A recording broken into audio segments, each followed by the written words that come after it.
C to the G. Man, who you think you gonna be? And today, we're diving into one of the most controversial cases hitting the streets of New York City. We're talking about Daniel Penny, a former Marine charged with the chokehold death of Jordan Neely on the subway last year. This one's got all the elements of a story that's gripped the nation: mental health, street survival, and surviving on the harsh streets of the city that never sleeps.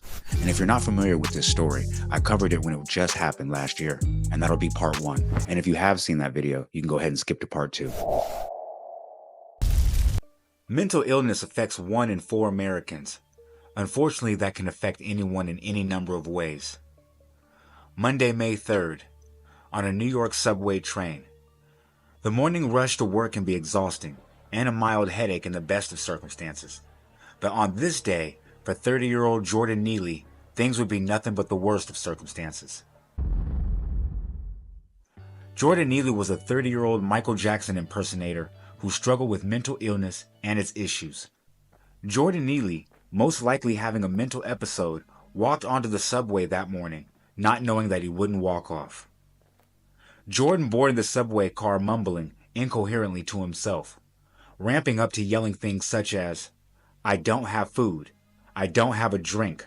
I'm fed up." Assuming the threat level to be unmanageable by his fellow passengers, 24-year-old ex-Marine veteran Daniel J. Penny not only takes the situation into his own hands, but the mentally incoherent Jordan Neely as well.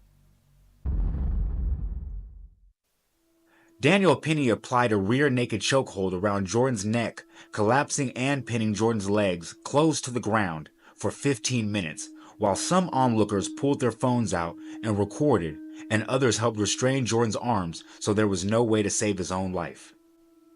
A correctly applied rear naked choke, which Daniel had applied to Jordan, not only had Daniel's muscular forearms over Jordan's windpipe, but Daniel's legs wrapped around Jordan's to immobilize Jordan and stretch him out like a rubber band. Or, aptly what the submission maneuver is intended to do, not allow any air in any part of the body. More importantly, the brain. Daniel and the other passengers who took part in ending Jordan's life were taken to the precinct, questioned, and soon after, without any real investigation, let go. Public outrage has sparked within the community immediately following the passing of Jordan, the Michael Jackson impersonator, with public protests within the same platform where Jordan took his last breaths, with public figures such as Al Sharpton speaking about the tragedy with a cry to the judicial system for justice. And for once, in a swift decision, that same system have brought charges against Daniel for second-degree manslaughter, which could carry a jail term of up to 15 years. Daniel is expected to surrender to the Chinatown 5th Precinct. But here's where it gets deeper. The prosecution is armed with evidence showing Neely wasn't physically attacking anyone. According to some passengers, he was loud, he was erratic, but he wasn't making moves towards violence. They're painting a picture of a man who was in the midst of a mental health crisis, not a physical altercation. So now the jury's got a tough decision to make. Penny's defense is saying Jordan Neely might have been high on K2, a synthetic drug that can make users lose touch with reality. They argue this was fueling his behavior, and that Penny was protecting the innocent people trapped on that train.